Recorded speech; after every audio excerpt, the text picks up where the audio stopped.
Thank you. Good morning. My name is Ted Phillips. I am the chair of the JEA Awards Committee, and I would like to call the February 13th, 2025 awards meeting to order. We have a physical forum present represented by myself, Ted Phillips, Jody Brooks, and Kim Wheeler is here for Ricky Erickson. OGC is represented by Rebecca Levy. Budget is represented by Stephanie Neely. Did we receive any public comment via email? No public comment. We have no one in person from the public. Do we have anyone on the line this morning from the public who would like to speak? If so, unmute yourself and you have the floor. All right, hearing none, we'll move on.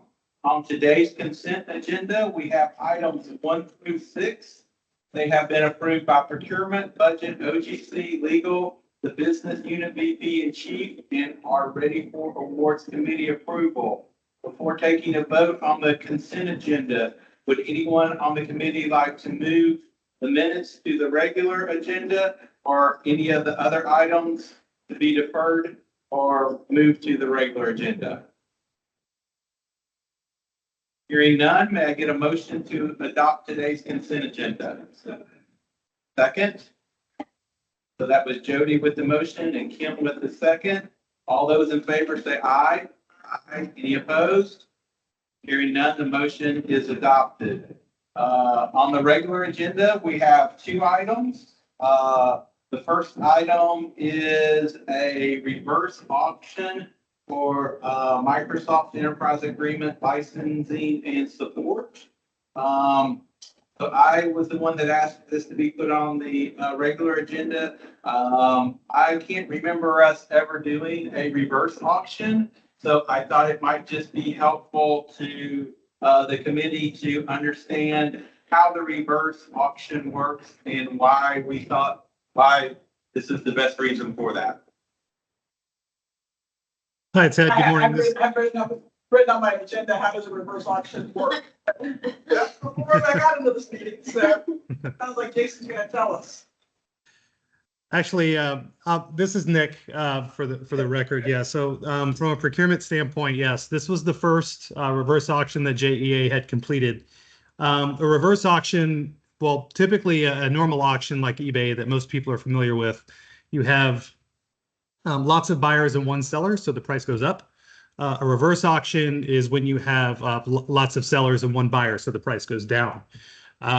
So basically, when the conditions or the market conditions are ideal, and by that I mean if you have a product or a service that's not differentiated, if it's standardized across multiple qualified bidders, then that's really a good opportunity for a reverse auction. So that was the case in this situation. We had standardized Microsoft licenses against multiple qualified resellers. And our e-sourcing suite actually enables all of the bidders to electronically submit bids in real time. And the bidders tend to like it because they have a lot of visibility in real time to where their pricing is and where they stand. And so it really maximizes competitive activity. And it functions really as, in this case, it functions just like an IFB in that the lowest bid receives the award. So again, it was the first time that JEA had completed one. It was something we brought in more from the private sector in the experience that we've done that I've done in the past. And again, I think the feedback was successful on both sides. So Nick, got vendor A and vendor B. Vendor A makes a bid. Vendor B can see that bid, and then they can make a bid lower. And then can vendor A come back and it goes on until a certain time? Yes, is that the way it works? Yes, that's exactly how it works. So we had, I believe it was 33 licenses contained in the bid package.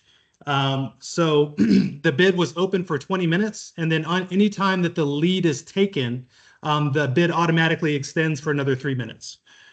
So the bid all in all lasted about 40 minutes. So, but yes, that is exactly how it works. The bidders, we give them full visibility into the rankings and the pricing, and then they can revise bids as necessary throughout the duration of the bid. And this is something that is allowed in our procurement code. Correct. Yeah. So we actually, I had done some research, me and Heather as well. We actually had researched some public procurement codes. We looked at some federal guidelines. We also worked with the city of Davie. We had worked with, I believe, a couple more city procurement codes. And yes, we had actually drafted some language that we had worked with legal and gotten that approved. It's actually contained in sections 1.3 and 1.4 of the solicitation document. So, but yes, that was something that we had done some diligence in advance. Well, it sounds like you guys did great work on this, and so I appreciate the initiative and the explanation. Anybody else have any questions? Okay. I would entertain a motion to approve item number 1. Second. That was Jody with the motion and Kim with the second. All those in favor say aye. Aye. Any opposed? Hearing none, the motion is adopted. So item number 2 is rescinding an award on industrial painting and coating services. I just thought it would be good to get on the record the details on why we were rescinding this award. Is there someone that can help with that? Was it an award or just a solicitation? Good morning. Yeah, this is Brandy. A rescind of the solicitation. We have not made an award. Okay. Thanks, Kenny. Could we get a little bit of detail on why we rescinded this solicitation? Sure, I'll defer to the business. Brandy Short is on the line. Yeah, good morning, everyone. This is Brandy Short, Manager of Project Management at Northside, and I have Tommy Norris, Construction Specialist, with me as well.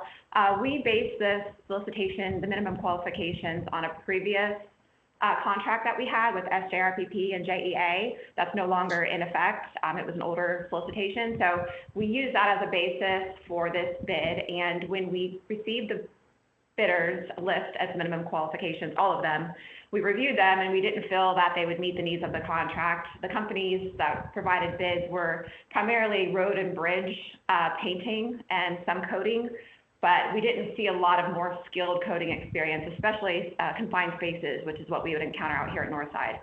So what we would like to do is resolicit as an RFP with a better defined set of minimum qualifications to more accurately represent the working conditions that they would experience here, and also the types of coatings that we require. Thank you, Brandy. I guess my question is, since this was just a solicitation that we're rescinding, why would it need to come to us? I mean, could procurement, the business, not just do that? And I guess that's a question for you, Rebecca. Could the I mean, I'm fine. We can vote on it and take care of it, but could that have been something that didn't need to come to this committee since we hadn't already approved it? That's correct. If there's not been an award issue, and I've got the procurement code up and I'm just doing a quick check to confirm this, but the only time when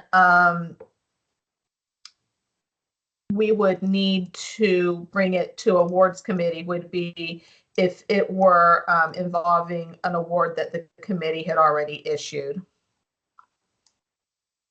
So what would your recommendation on this item be, Rebecca? Should we just not do anything, or should we go ahead and approve the rescission because it's on the agenda? I would say that no action's needed on this item, and you could just take this item as having been presented for your information, but you don't actually need to do any approval. All righty, that sounds good to me. You guys will come. I'm looking over at the procurement table and I'm getting some head nods. They're good with that too. All right. So, Randy, Nick, thank you both for good explanation. Mitch, got your hand raised? Yes, sir. I do have a quick question.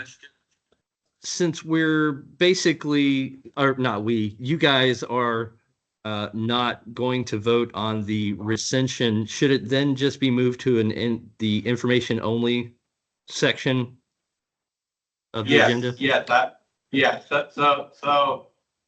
yes, we'll just move it to as an information item and we'll, It still shows the description. sure, that sounds good. So we have approved the consent agenda, items 1 through 6 on the regular agenda. We have approved item number 1 and we have moved item number 2 to informational. Is there any other business that needs to come before the awards committee this morning? Right, well, today is February 13th. That means tomorrow is February 14th. Stop on your way home and get your Valentine's Day card, if there's any left. So, I hope everyone has a great, weekend. We stand adjourned.